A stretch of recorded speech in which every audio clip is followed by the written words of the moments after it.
जय शिवराय मित्रांनो, आज आपण आलोय महाराष्ट्र गुजरात बॉर्डरवर असलेल्या आणि 7व्या रांगेतील किल्ले हदगड.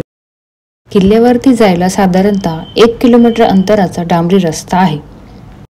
डांबरी रस्ता संपल्यावरती पुढे आपल्याला पायऱ्यांची वाट बघायला मिळते.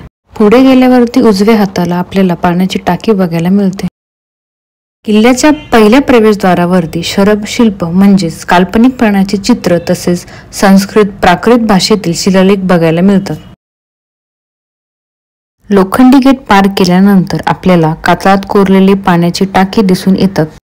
बजरंगबलीच्या शिल्पाचे दर्शन घेऊन पुढे कातळात कोरलेल्या पायऱ्यांनी आपण गडावरती पोहोचतो. किल्ल्यावरती आल्यावर आपल्याला हटकेश्वर महादेव मंदिर बघायला मिळते. थोडं वरच्या दिशेने चालत गेलो की एक विशाल अशी पाण्याची टाकी लागते. पाण्यात उतरायला पायऱ्यांची सोय आहे.